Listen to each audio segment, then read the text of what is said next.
Ouais, bonjour à tous. Donc après un purgatoire de quelques jours par Facebook qui m'a bloqué, je suis de nouveau avec vous et je vais commencer déjà à partager la vidéo là que je vais enregistrer là, donc que je suis en train de faire en direct, si j'arrive à la voir.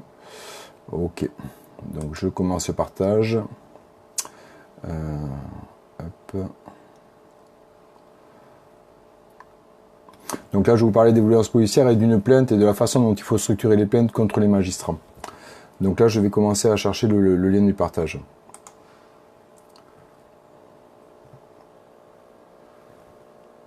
Hop. Je sais pas si ça va le faire. Hop. Bon, je vais... Il y en a qui savent où est-ce qu'il faut faire pour partager. Essayez de partager sur Gilets jaunes, Robe Noire et Gilets jaunes et tout ça là, s'il vous plaît. Hop. Donc moi de mon côté, ce que je vais vous présenter là, c'est la structure d'une plainte pour qu'on puisse... donc la structure d'une plainte contre magistrat du siège, le fondement et la façon dont il faut le déposer. Alors je suis en train de chercher les liens pour arriver à partager. Bon, je suis désolé mais... hop.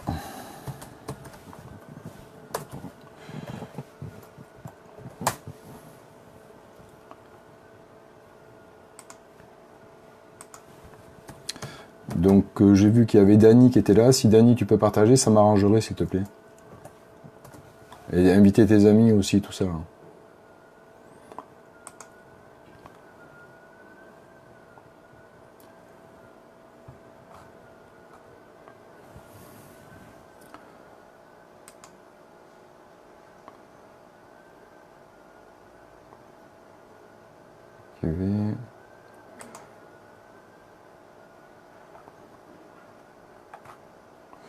Bon, on verra ça plus tard. Mais moi de mon côté, je vais inviter des gens. Voilà, je vais lancer le... Ah ben ça y est, c'est bon. J'ai le lien. Donc là, je vais pouvoir partager sur... Voilà.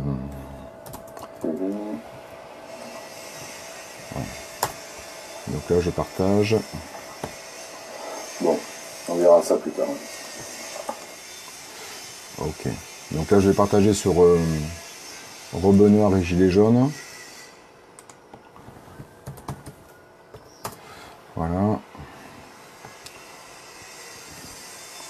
Ouais, ben merci pour vos partages. Ouais, je vois les...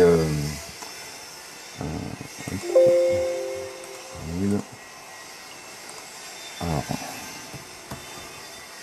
Robe Noire et Gilets jaunes.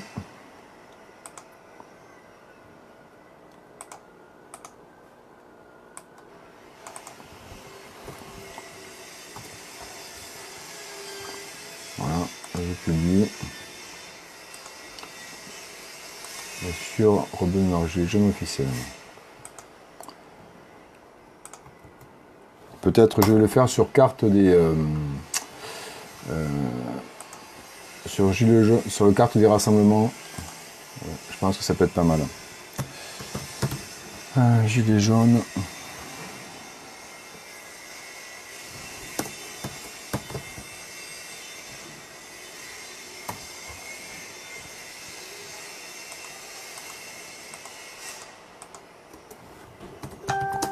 Carte des rassemblements. Ok. Gilets jaunes officiels. C'est bizarre, carte. Alors en fait, sachez déjà que j'ai été exclu de posts, de partage et tout ça par Facebook pendant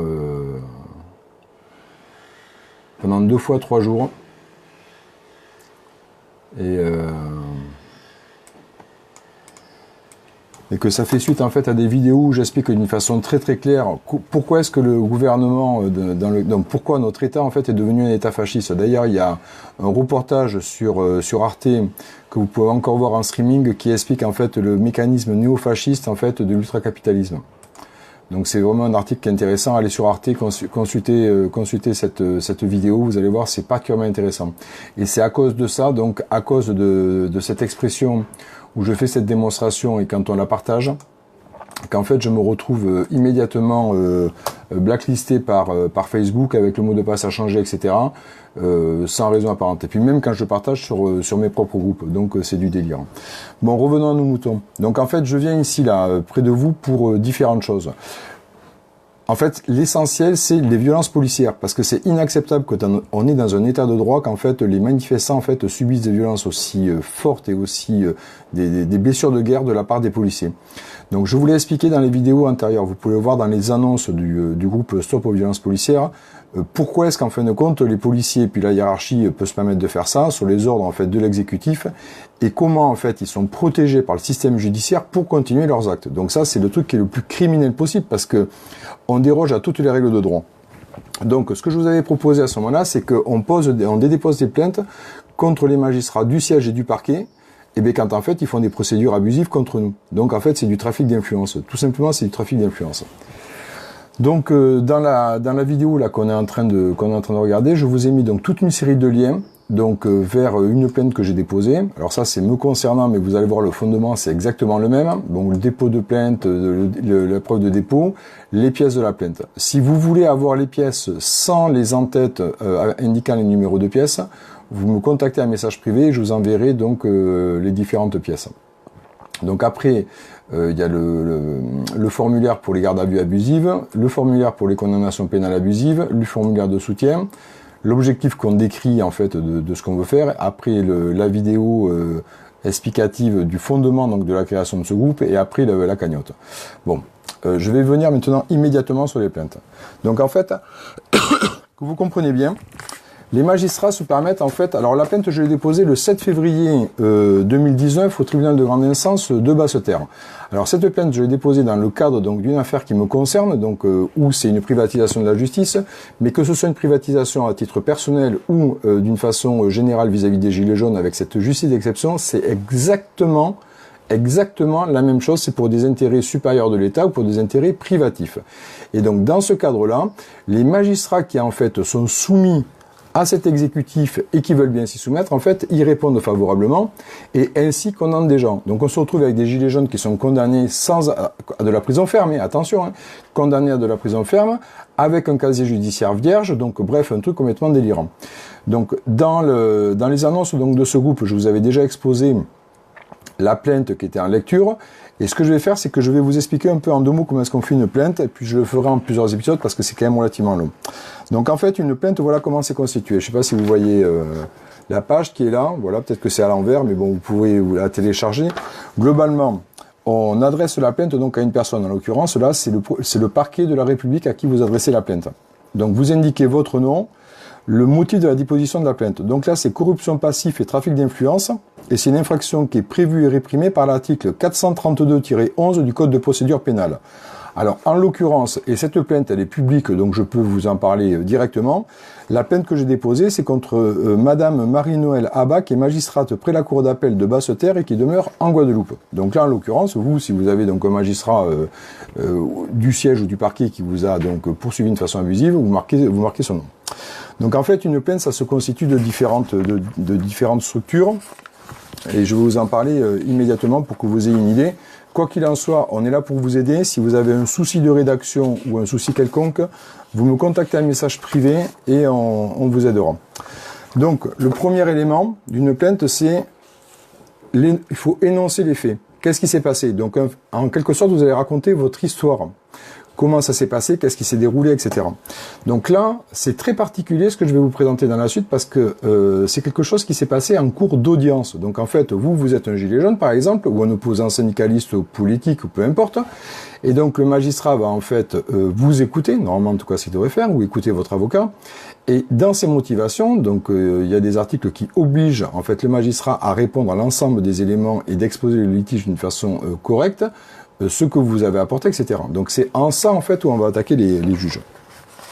Donc il y a l'exposé des faits en quelque sorte. Je vais basculer quelques pages suivant. Alors évidemment, moi, ma plainte, elle est longue et vous allez comprendre pourquoi. C'est parce qu'en fait, je m'attaque à travers cette plainte au système judiciaire français et à la soumission des juges. Donc évidemment, c'est pas une plainte qui fait 5 pages. Hein.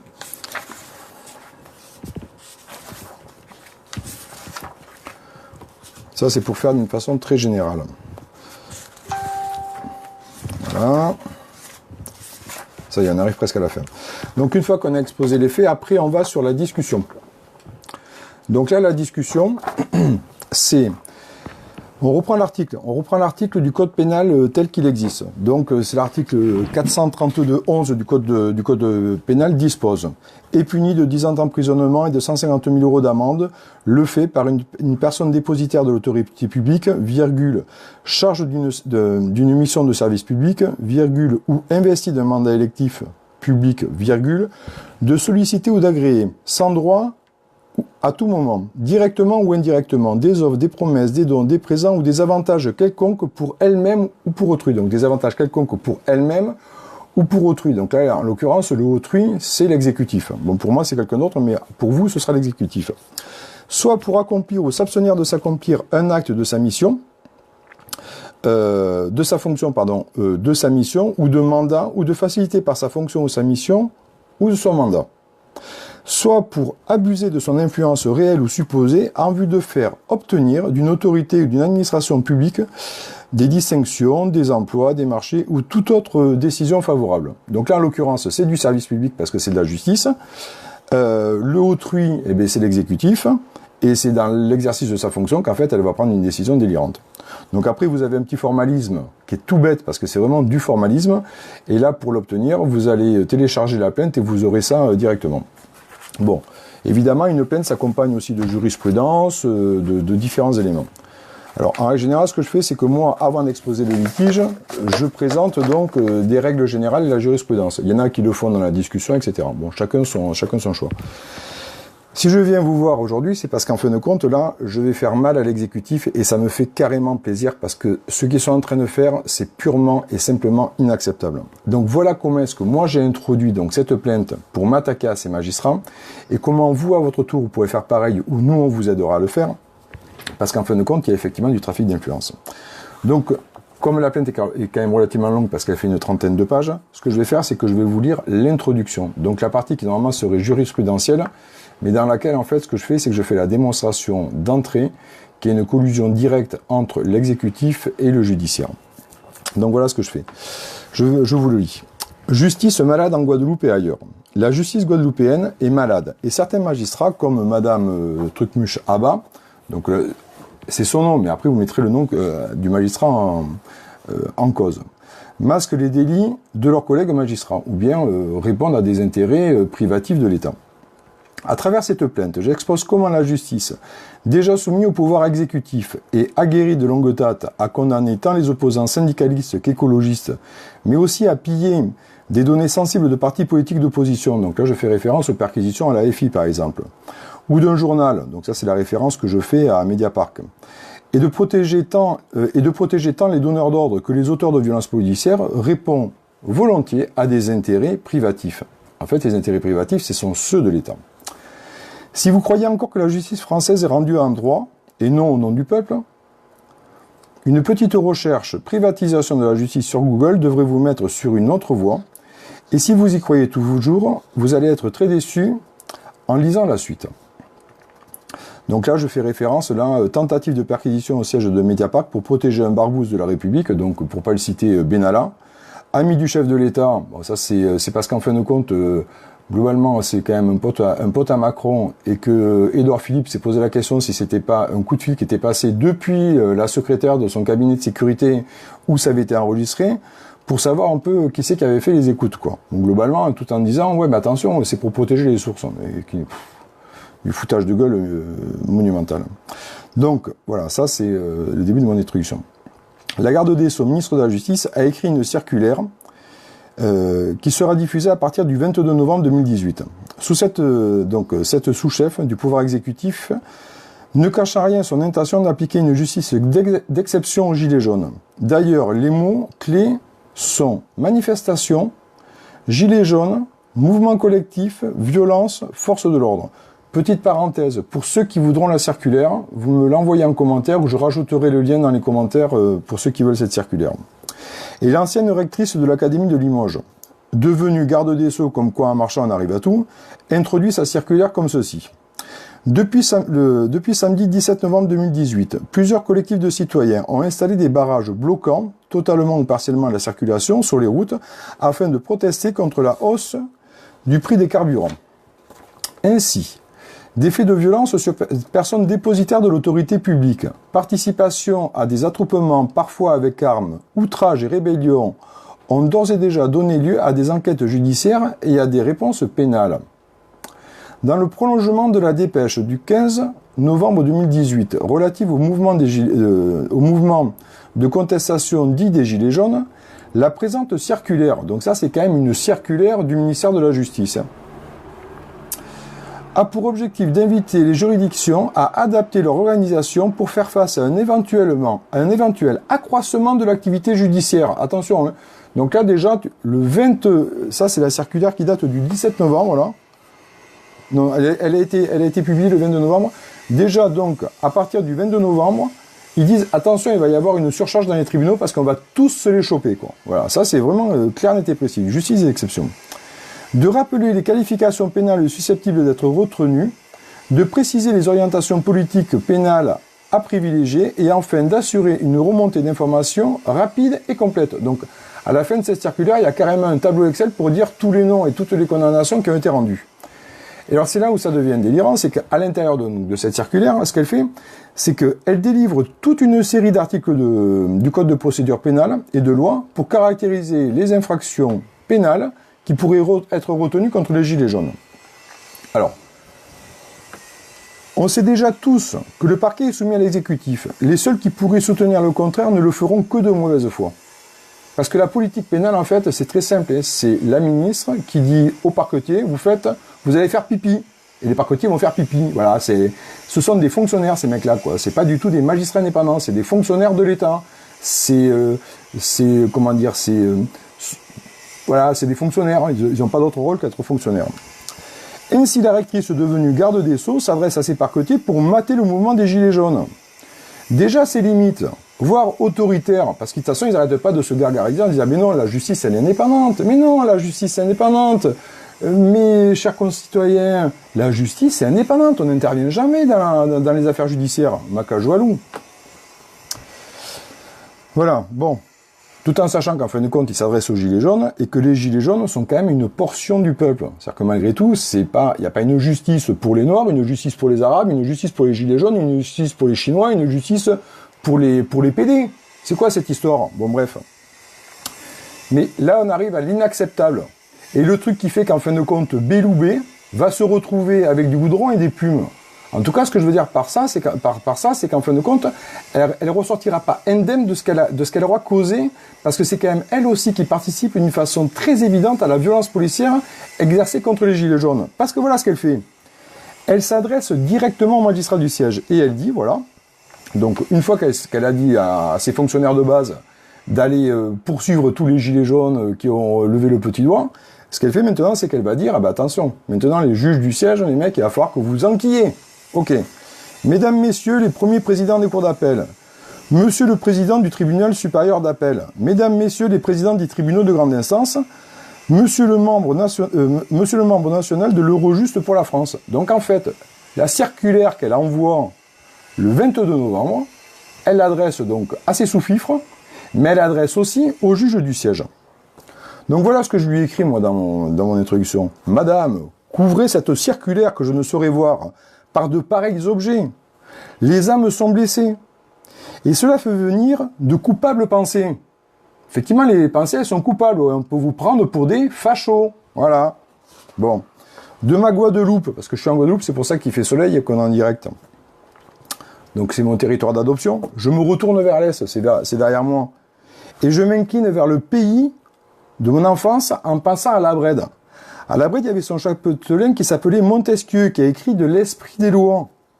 Et c'est une source d'inspiration de la Constitution, notamment sur les pages qui concernent la séparation des trois pouvoirs. Trois pouvoirs. le pouvoir exécutif, le pouvoir législatif, le pouvoir judiciaire. Aujourd'hui, ces 3 pouvoirs sont maintenus dans les mêmes mains. D'ailleurs, le pouvoir médiatique aussi, si on va par là. De toute façon, c'est clair, net et précis. Et il disait la chose suivante. Il n'y a pas plus cruelle tyrannie que celle que l'on exerce à l'ombre des lois et sous les couleurs de la justice. Parce qu'effectivement, ce qu'il y a, c'est que quand, au nom de la justice, et là encore au nom du peuple, on va massacrer des gilets jaunes qui en fait ont absolument... Bon, je parle pas de ceux qui ont commis des actes violents, hein, parce qu'il y en a, je parle pas de ça. Hein. Moi, je parle des gilets jaunes qui en fait se retrouvent en situation de condamnation, alors qu'en fin de compte, ils ont rien fait. Et que ce sont les policiers qui ont en fait raconté n'importe quoi, qui en fait ont conduit à ces condamnations. Mais c'est une injustice profonde. Vous vous rendez même pas compte. Là, je m'adresse directement à l'exécutif et à Mme Belloubet. Vous vous rendez même pas compte que vous êtes en train de créer de toutes pièces des gens qui, en fin de compte, peuvent être d'une violence inouïe à votre égard personnel, et qui sont déjà attaqués à vouloir brûler des maisons, etc. Parce que vous êtes générateur de violence. Cette injustice, en fait, elle n'est pas acceptable. Voilà. Alors, ainsi, en opposition avec les principes constitutionnels de séparation des pouvoirs et d'indépendance de l'autorité judiciaire, le pouvoir exécutif abat sa main d'acier sur tous ses opposants. Alors, pour ceux qui, en fait, je parle de Mediapart, par exemple, quand Mélenchon, l'AFI se fait perquisitionner. Bon, tout le monde trouve ça normal, ouais, c'est le parquet qui fait ça, d'accord. Bon, sauf que là, concernant Benalla, le parquet, il arrive, il dit, voilà, bon, moi, je voudrais aussi savoir qui c'est qui a enregistré les écoutes téléphoniques. Ben, c'est sûr que Mediapart, qui commence à avoir les boules. Et puis après, quand on regarde les syndicalistes, qui, en fait, se font démonter la tronche alors qu'ils ont rien fait par des magistrats qui sont à la solde de ce pouvoir exécutif, ça fout les boules aussi. Et moi, je vais vous dire un truc, écoutez bien. Le fascisme, c'est l'organisation verticale des métiers. C'est-à-dire qu'en fait, on segmente des tranches de la population de sorte à ce qu'il n'y ait pas de soutien commun sur un intérêt commun. Et quand Macron est arrivé au pouvoir, le premier truc qu'il a fait, c'est l'inversion des normes. De sorte à ce qu'en fin de compte, les intérêts des uns ne soient pas les intérêts des autres, en opposant les uns aux autres. C'est un fonctionnement purement fasciste. Et en début de cette vidéo, je vous disais d'aller vous reporter à l'émission qui est passée sur Arte, qui démontre le fonctionnement néo-fasciste de Trump. Il se passe exactement la même chose en France. C'est comme cela que la justice d'exception condamne la veuve et l'orphelin de l'équité sociale, fiscale, comme de sa souveraineté de citoyen, et autorise les forces de l'ordre à exercer les pires violences faites aux gilets jaunes. Ainsi, par la seule soumission des juges Godillot au pouvoir exécutif, le pire est fait à une portion du peuple de France sous les couleurs de la justice et la tyrannie naissante devient monstrueuse. En France, un siècle des Lumières. Et pas des marcheurs ivres d'hubris. Alors, hubris, c'est un syndrome psychique des mecs qui, en fait, ont trop de pouvoir et ils se sentent plus pétés. Bon, on en a un exemple très fort. Le mec qui parle pendant 7 heures sans s'arrêter. Bon, moi, je bois parce que je peux pas sinon. Ayant la source d'inspiration de la Déclaration des droits de l'homme et du citoyen, ces sages déclarent qu'il n'y a point de constitution si la séparation des pouvoirs n'est pas déterminée en ces termes. Toute société dans laquelle la garantie des droits n'est pas assurée, ni la séparation des pouvoirs déterminée, n'a point de constitution. Or, le judiciaire comme le législatif sont censés être des contre-pouvoirs, ou du moins des pouvoirs de régulation de celui de l'exécutif. Concernant le pouvoir législatif, pas de souci, les députés marcheurs sont de simples boîtes d'enregistrement de loi de l'exécutif, donc des suiveurs du chef Macron, et leur âme est perdue. Parce qu'effectivement, je dis, ouais, il y en a 50 qui n'ont pas voté la loi anti-casseurs, ceux-là, ils peuvent se regarder devant une glace. Mais tous les autres marcheurs, qui en fait se soumettent à cet exécutif, alors qu'en fin de compte, ils n'ont pas à le faire, puisque le mandat impératif n'existe pas en France. Ce sont des mecs qui ont vendu leur âme au diable. Voilà, je le dis franco. Alors maintenant, je vais faire un parallèle de ces députés Godillot là, avec les juges. Mais concernant les juges du siège, ils sont inamovibles et indépendants. Alors qu'en est-il? Sont-ils réellement indépendants? Voilà, c'est une question qu'on peut se poser. Donc je vais vous y répondre, parce qu'évidemment, j'ai posé la question au ministre. Donc suite à ma demande de révision, parce que j'étais condamné en pénal sur de fausses accusations, mais bon, comme plein de gens. Hein. Donc suite à ma demande de révision à ma requête pour diligenter une inspection des services de la justice en Guadeloupe, la garde des Sceaux, via son chef de cabinet, me répond le 22 janvier 2018. qu'en raison des principes constitutionnels de séparation des pouvoirs et d'indépendance de l'autorité judiciaire, il n'appartient pas au ministre de la Justice de donner quelques instructions que ce soit au procureur de la République dans le cadre de dossiers individuels ni d'interférer dans les procédures judiciaires. Super. Donc, au dire de cette sous-cheftaine, les chefs, les juges du siège comme les parquetiers seraient indépendants. Tiens donc, ça m'interroge quand même. Est-ce qu'ils sont vraiment indépendants? Alors, déjà, outre le fait qu'elle ne répond pas à ma requête, elle écrit noir sur blanc, il n'appartient pas au ministre de la Justice de donner quelques instructions que ce soit au procureur dans le cadre d'un dossier individuel. Alors là, ça me pose une question quand même, parce que, voilà, la justice, c'est pas la même pour tous les citoyens, qu'on soit gilet jaune, individuel, comme je disais tout à l'heure, hein, noir, PD, jaune, arabe, chinois, homme, femme, nain, gros, petit, bon bref, opposants politiques, je sais pas. Nos sages, ceux qui nous aiment et défendaient nos petits intérêts, n'ont pas inscrit dans cette déclaration des droits de l'homme la chose suivante. La garantie des droits est assurée et les hommes naissent et demeurent libres et égaux en droit. Donc, au mépris de notre pacte social, que la garde des Sceaux donne des instructions au procureur de la République, et plus grave au juge du siège pour condamner individuellement chaque gilet jaune qui aurait la malchance de se faire arrêter par la police. Voilà, donc cette politique pénale qui se veut généraliste, en fait, elle est totalement individuelle. Or, en fait, on doit répondre les juges devraient répondre en droit et pas être soumis donc à un exécutif comme ça. Donc voilà ce qui se passe. Garde à vue abusive, collier considéré comme des armes par destination, jugement délirant, peine de prison ferme malgré des casiers judiciaires vierges. Il ne peut être contesté que la politique pénale de la garde des Sceaux, quand elle s'adresse au juge du siège, est une jonction des pouvoirs de l'exécutif et du judiciaire. De notre grand chef marcheur, lors des vœux de survie au peuple de France, car nous avons perdu notre statut de citoyen. Ça veut dire qu'on n'est plus des citoyens, quoi, on est des sous-merdes. Rajoute une couche pour les juges qui n'auraient pas compris. Voilà. En demandant la plus grande fermeté contre. Et là, je vais être obligé de le dire à sa place, parce qu'il n'a même pas le courage de le dire, contre les gilets jaunes. Voilà. Il n'y a plus de justice en France. De plus, la Constitution de 1958 commence ainsi. Le peuple français proclame solennellement son attachement aux droits de l'homme et aux principes de la souveraineté nationale tels qu'ils ont été définis par la Déclaration de 1789, confirmés et complétés par le préambule de la Constitution de 1946, ainsi qu'aux droits et devoirs définis par la Charte de l'environnement de 2004. Donc si on réfléchit bien, la Constitution, elle est morte là. Elle est morte. Ces enfoirés de l'exécutif, en agissant tel qu'ils l'ont fait, ont tué notre Constitution. En cas de privatisation de la justice, alors les cas de privatisation de la justice pour l'intérêt suprême de l'État sont pléthores. Pour ceux qui ne sont pas convaincus et qui portent, comme je le faisais, encore confiance dans leur système judiciaire, je vous suggère de descendre dans la rue, d'interpeller un gilet jaune et très rapidement, vous en serez convaincus. Personnellement, j'ai perdu toute confiance dans la justice le 7 juillet 2017, quand le procureur de la République de Basse-Terre, toujours en fonction, bon, il va partir, mais il est toujours en fonction ici, a déclaré sur Guadeloupe Première, c'est une chaîne du groupe de France Télévisions, que le parquet poursuivait un syndicaliste, donc évidemment en opposition avec le système local, de faits de violence en réunion, et que ces faits étaient visibles sur un enregistrement vidéo, mais qu'ils n'avaient pas la vidéo. Ben, le parquet il a quand même poursuivi ce syndicaliste, et les juges à la solde des intérêts suprêmes l'ont condamné. Là, vous voyez le problème. Donc que ce soit donc un syndicaliste, que ce soit dans une affaire privée, que ce soit tous les cas en fait, que ce soit les gilets jaunes, dès l'instant qu'il y a un mécanisme de privatisation de la justice pour des intérêts suprêmes ou personnels, vous êtes cuits les cocos. Donc il faut qu'on se défende, il faut qu'on dépose des plaintes. Et ça c'est l'introduction de ma plainte.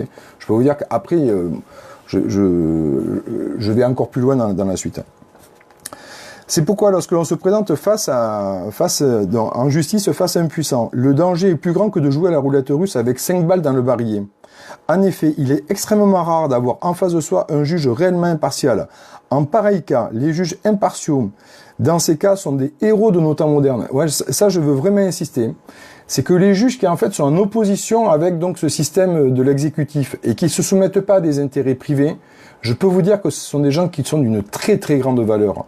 Et que cela, si effectivement ils arrivent à nous aider en nous aidant en fait à condamner d'autres magistrats, à poursuivre les autorités policières et certaines autorités judiciaires, je peux vous dire qu'en fin de compte, on pourra leur tirer un grand chapeau, leur dire un grand merci, parce que c'est eux qui nous sortiront par le haut de cette situation dans laquelle Macron nous plonge dans ce fonctionnement néo-fasciste. Car ils sont souvent seuls face à leur hiérarchie, l'exécutif, qui l'un comme l'autre ont la capacité de les sanctionner. Alors c'est des sanctions civiles ou des sanctions pécuniaires.